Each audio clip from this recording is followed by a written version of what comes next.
എന്താണ് ഈ നിമിഷത്തിൽ പറയാനുള്ളത്?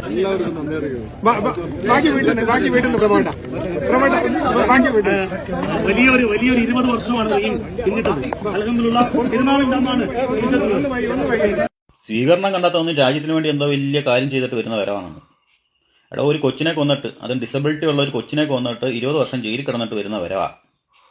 ഒരു സർക്കാർ ജോലിയൂടെ മേടിച്ചു കൊടുക്ക്, കയ്യിൽ കാശൊന്നും കാണൂല, മുമ്പോട്ട് ഇനി ജീവിക്കണ്ടേ.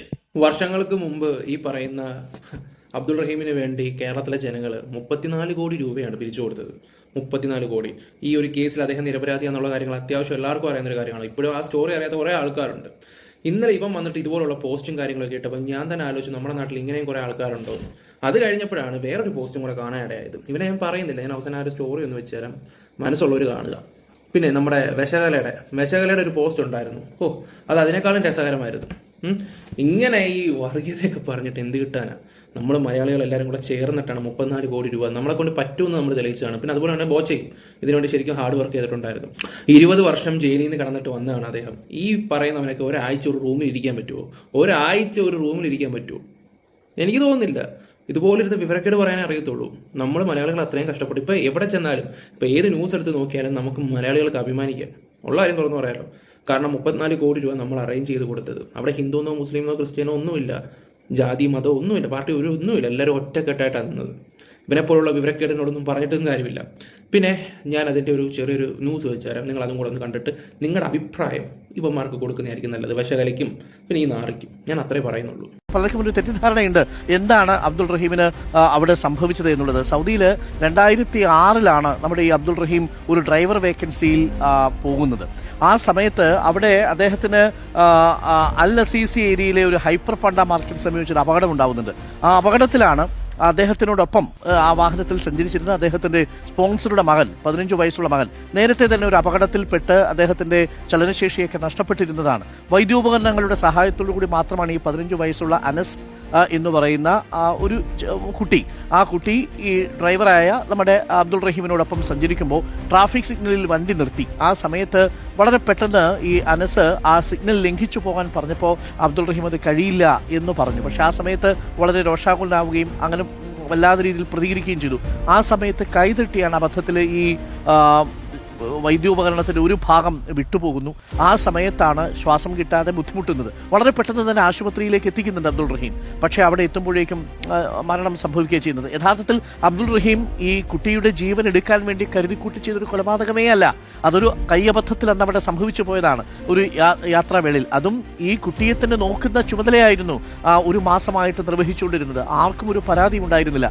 അറിയാമല്ലോ, കഴിഞ്ഞ കുറേ കാലങ്ങളായിട്ട് ഈ അപകടത്തിന് ശേഷം ചലനശേഷി നഷ്ടപ്പെട്ട് കിടന്ന 15 വയസ്സുകാരൻ അയാളെ ഒന്ന് പുറത്തേക്ക് കൊണ്ടുപോകുമ്പോൾ പെട്ടെന്ന് വയലന്റ് ആവുകയും ആ സമയത്താണ് ഈ അബ്ദുൾ റഹീമിനെ അടക്കം ആക്രമിക്കാനും ഒക്കെ ശ്രമിക്കുന്നുണ്ട്, കൈയൊക്കെ എടുത്തിട്ട്.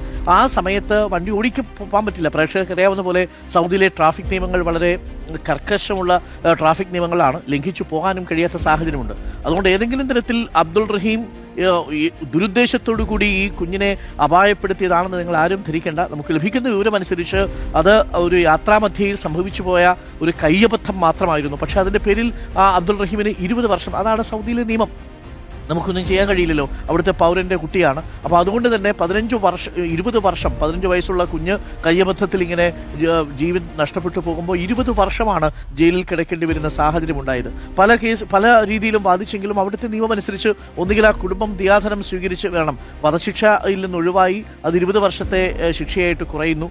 20 വർഷത്തെ ശിക്ഷ അനുഭവിച്ച് ദിയാധനം കൊടുത്ത് 34 കോടി രൂപ ബ്ലഡ് മണി കൊടുത്താണ് അബ്ദുൾ റഹീം ഇന്ന് പുറത്തേക്ക് വരുന്നത്. ആ പണം സ്വരൂപിക്കാൻ വേണ്ടി ആഗോള മലയാളികളെല്ലാം ഒരുമിച്ചു നിന്നു എന്നുള്ളതാണ്. അതുകൊണ്ട് അബ്ദുൾ റഹീമിന് ഒരു ക്രിമിനലായി ഒരു കാരണവശാലും നിങ്ങൾ കണക്കാക്കരുത്. ആ അർത്ഥത്തിൽ നമുക്കൊക്കെ എപ്പോൾ വേണമെങ്കിലും ഒരു കയ്യബദ്ധം സംഭവിക്കാമല്ലോ, അല്ലേ? അപ്പോൾ അത് ശരിക്കും പറഞ്ഞാൽ ഇവിടെയാണെങ്കിൽ അത് എന്താണ്, കയ്യബദ്ധത്തിൽ നമ്മൾ വാഹനം ഓടിക്കുന്ന സമയത്ത് ഒരാൾക്ക് ഒരു അപകടം സംഭവിച്ച് ജീവൻ നഷ്ടപ്പെട്ടു പോയാൽ അയാളെ വധശിക്ഷയ്ക്ക് വിധിക്കുകയല്ലോ, ജീവപര്യന്തം ശിക്ഷിക്കുകയല്ലോ ചെയ്യുന്നത്. അപ്പോൾ അതാണ് അവിടെയും സംഭവിച്ചു പോയത്. അതല്ലാതെ കരുതിക്കൂട്ടിയുള്ളൊരു കൊലപാതകമേ ആയിരുന്നില്ല എന്നുള്ളതാണ്. അതെല്ലാവർക്കും അറിയാവുന്നത് കൊണ്ടാണ് ആ ബ്ലഡ് മണി ആ കുടുംബം സ്വീകരിക്കുന്നത്. ഈ കണ്ടതൊക്കെയാണ് സത്യം പറഞ്ഞ സത്യം. ഇപ്പം നിങ്ങൾ കണ്ടതാണ് സത്യം. ഒരുപാട് ആൾക്കാർ ആവശ്യമില്ലാത്ത കാര്യങ്ങളൊക്കെ വളച്ചൊടിച്ച് ഒരു പരുവാക്കി വരുന്നുണ്ട്. എന്തിനാണോ ഇപ്പോഴും ഇങ്ങനെയൊക്കെ സംസാരിക്കുന്നതെന്ന് ഞാൻ ആലോചിച്ച് നോക്കുന്നത്. ഈ വിശകലെ പോലുള്ള ആൾക്കാരും പിന്നെ ഈ സുജിത്തിനെ പോലുള്ള ആൾക്കാരൊക്കെ എന്ത് മലയാളികളെ എന്താ പറയണ്ടേ വില കളയാൻ വേണ്ടി കാണിക്കുന്ന ഓരോ തോന്നിവാസങ്ങൾ. അങ്ങനെ പറയത്തുള്ളൂ. ഇത്രയൊക്കെ ഹാർഡ് വർക്ക് ചെയ്ത് മലയാളികൾ ഒറ്റക്കെട്ടായിട്ട് നിന്ന് കുറച്ച് ദിവസം കൊണ്ട് മാത്രം ഉണ്ടാക്കിയ പൈസയും കാര്യങ്ങളൊക്കെയാണ് ഇവർ ചുമ്മാ ആവശ്യമില്ലാത്ത രീതിയിലൊക്കെ, അതും എന്താ പറയണ്ടേ, ചാനലിൻ്റെ റീച്ചിന് വേണ്ടിയും ജാതി മതത്തിൻ്റെ പേരും പറഞ്ഞ് തമ്മിലടിക്കുന്ന ഓരോ ഇതിനു വേണ്ടിയൊക്കെ കാട്ടിക്കൂട്ടുകയൊക്കെ ചെയ്യുന്നത്. ഇതിനൊന്നും നമ്മളാരും സപ്പോർട്ട് ചെയ്ത് കൊടുക്കുകയൊന്നും ചെയ്യരുത്. ഇന്നല്ലെങ്കിൽ നാളെ നമുക്ക് തന്നെ ഇത് തിരിഞ്ഞു കൊത്തും ഉറപ്പായിട്ടും, ഇവരെ പോലുള്ളവരെ സപ്പോർട്ട് ചെയ്താല. അതിൻ്റെ താഴെ വരുന്ന കുറേ കമൻസ് ഉണ്ട്, വിവരദോഷികളുടെ കുറേ കമൻസും കാര്യങ്ങളൊക്കെ, അത് അതിനേക്കാളും വൾഗർ. എന്നെ ആലോചിക്കുക, ഇവിടുത്തെ സ്ത്രീകൾ ഉൾപ്പെടെ ഇങ്ങനെയൊക്കെ വർഗീയത പറയുന്ന ആൾക്കാരുണ്ടോ എന്നുള്ള രീതിയിലാണ്. ശശികലയ്ക്ക് അതുപോലെ സപ്പോർട്ടുകൾ വരുന്നുണ്ട്, അതുപോലെ. പിന്നെ കഥ അറിയാതെ ആട്ടം കാണുന്ന ഇതുപോലെയൊക്കെയുള്ള മണ്ടരൊക്കെ ഇപ്പം ഏകദേശം ഈ ന്യൂസ് കണ്ടപ്പോൾ ആൾക്കാർക്കൊക്കെ സത്യം മനസ്സിലായെന്ന് തോന്നുന്നുണ്ട്. ഇനി എന്തുവാണെന്നൊന്നും ദൈവം തമ്പുരാന് മാത്രം അറിയാം. അതുകൊണ്ട് അബദ്ധങ്ങളിലോട്ട് ആരും ഒന്നും ചേറി ചാടാതിരിക്കുക, ഇവറ്റകളെ വിശ്വസിക്കാതിരിക്കുക, ഇവറ്റകൾ ഓരോ വിവരക്കേടുകൾ കാണിക്കുമ്പോൾ അവർക്ക് സപ്പോർട്ട് നിൽക്കാതിരിക്കുക. അത്രേ ഞാൻ പറയുന്നുള്ളൂ. വീഡിയോ ഇഷ്ടപ്പെട്ട ലൈക്ക് ചെയ്ത് സപ്പോർട്ട് ചെയ്യുക. Bye, love U.